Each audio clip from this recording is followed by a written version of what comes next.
McGregor versus Logan Paul is looking more and more legit, with now an article coming out saying that Logan and Conor McGregor are getting paid $250 million each, making that one of the biggest fight purses ever to happen in the history of combat sports. For them to have a boxing match in India. Now, does the UFC approve of this? Is this fake news? I'm going to tell you everything that we know about the situation, as well as other top stories in MMA. Welcome to JackMMA News. Darren Till versus Anthony Taylor also got announced. This came after Tommy Fury pulled out of his fight with Darren Till, citing Darren Till's threats of using MMA moves. Now, I was really excited for the Tommy Fury-Darren Till fight. Look, this is an okay matchup. I think that Darren Till might win this one, though Darren Till has not looked so good. I'm really concerned about Darren Till's height advantage. Will Anthony Taylor be able to deal with that, especially on short notice? We're going to have to see. It also depends how hard Darren Till has been training. This is going to be 8 rounds, a non-pay-per-view taking place on January 18th. The co-main event is going to feature Wade Clemens taking on Masai Warrior. Wade Clemens, obviously a big commentator in the combat sports world. First, I want to give a rest in peace to Paul Bamba. At 35 years old, after winning his first world title, sadly passed away due to unknown reasons as of right now. He was most known for his association with Misfits. KSI posted on a story about this saying he was too young, and it's just sad overall. Donald Cerrone is also planning to return to the UFC, as it is now revealed that he is back in the testing pool, getting regularly drug tested as of right now. Cowboy is apparently coming back around June or July for just 2 UFC fights to get to 50 pro fights, and I think this is a terrible idea. Dana White has already said he did not like this idea. In his last 8 fights, Donald Cerrone has lost all of them, a lot of them by brutal finishes as well, and most of all, he's been on steroids, admittedly so, for the past 2 years. Like, I don't even get how you get around this. Like, I know Conor McGregor was on steroids, but he used it for his leg. Like, how is Donald Cerrone just hopping out of the testing pool, coming back in with steroids, moving up to middleweight, the highest he's ever weighed in his career? This all is just not a good idea, and I wouldn't be surprised to see if the UFC gets some sort of a lawsuit depending on if Cerrone actually beats somebody, but I'm not a lawyer at all, so I wouldn't be sure on how exactly that could work. Gilbert Burns versus Michael Morales is also in the works. This is according to AG Fights. Gilbert Burns is expected to receive an offer for Michael Morales, and this makes sense. Obviously, I think, look, Gilbert Burns has lost a few of his other fights. I think they're going to start trying to feed him to other young prospects to get them a name off of him. Maybe Michael Morales beats Gilbert Burns. There's also a very good chance that happens. Gilbert Burns didn't look so bad against Jack Della Maddalena, so look, I don't know if he's totally washed. We're gonna have to find out in this fight. Khamzat Chimaev replied to Dricus du Plessis' diss about him. We reported on Friday how Dricus du Plessis, he posted a picture of him with a shark. Someone replied in the comment section telling Dricus to kiss the shark, and DDP said Khamzat tried to kiss it and look what happened to him, basically making fun of the scar on Khamzat's face. Khamzat Chimaev finally replied to this saying 2 dead fish in 1 photo, obviously referring to a fight with him and Dricus. And honestly, I've been saying,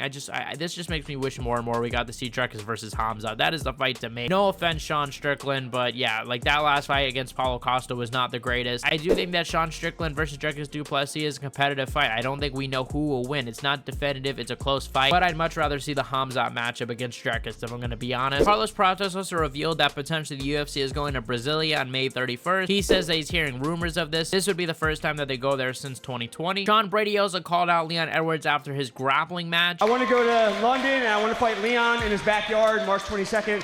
So hopefully the UFC can make that happen, but we'll see. We've heard rumors of Carlos Prates versus Leon Edwards. We've heard rumors of Sean Brady versus Leon Edwards. I'm just excited at this point to see who Leon is going to fight. I think Sean Brady could be interesting, seeing how Leon Edwards lost his last fight to Bilal by getting grappled, seeing if he could actually defend those takedowns. Maybe it could be a convincing argument for him to potentially get a rematch, assuming he beats Brady, because Brady is also really good, and I probably would honestly pick Brady. I'm not so sure. Tom Aspinall also predicts who will be the champion by the end of next year. The men's flyweight champion. I told you, I'd say he'd still be there this time next year. Bantamweight champion. I would back Merab, I think. Featherweight champion. I think Ilia Topuria will still be champion this time next year. Easy. The lightweight champion. Islam's going to be the champion again next year, yeah. The welterweight champion, Bilal Muhammad. I think Bilal's massively underrated, and I think he's still going to be the champion next year. The middleweight champion. I'm going to say Khamzat. The light heavyweight champion. I think Alex Pereira. I don't know. I think he's got a tough fight with Magomed Ankalaev. I think that's a really tough fight, so I'm going to be on the fence. It's going to be one of them two. It's either going to be Ankalaev or Pereira. I won't like to say. Heavyweight champion. Oh, come on. It's time next year.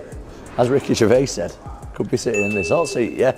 I'm gonna say me this time next year, yeah. I will probably be doing the same soon, so let me know in the comment section below if that's something you want to see. But the main story, what you guys want to hear, Conor McGregor, Logan Paul. This fight has been in the talks for a couple weeks now. I did a video initially when this thing was announced. There is a lot of evidence stacking up, more and more evidence where there's smoke there. It might be fire, and I think in this case there is a potential fire. I do believe that this fight is potentially in the work, and I think at the very least in the talks, okay? We first heard rumor that Conor McGregor, Logan Paul was going to take place in India, an exhibition boxing match. And originally we heard, look, the UFC is not involved, WWE is not involved, and we still don't know if they are involved. But yesterday a report came out from Emmett Glenn saying that Conor McGregor versus Logan Paul is officially in the works, and each fighter is set to make $250 million, making this one of the biggest purses we have seen in combat sports. This is supposed to be taking place in Mumbai, India, and it's supposed to be taking place at Wakanda Stadium. This has about 30,000 people in attendance, perhaps even more, when they actually fill out the whole arena, because keep in mind, this is a boxing match, not just a normal soccer match. There's probably going to be more seats available. This is also apparently part of India's Visit India tourism campaign, basically supposed to make India more of a family-friendly place to visit, you know, for combat sports fans and just sports in general. This is supposed to make India kind of like how Saudi Arabia is trying to be right now, by having the biggest fights there, by trying to be like one of the fight capitals or one of the sports capitals, really. Now, Conor McGregor did retweet this article from Emmett Glenn, and Logan Paul liked the post on Happy Punch. Now, I do believe that this fight is at least in the talks. That's what I believe. However, do I believe this $250 million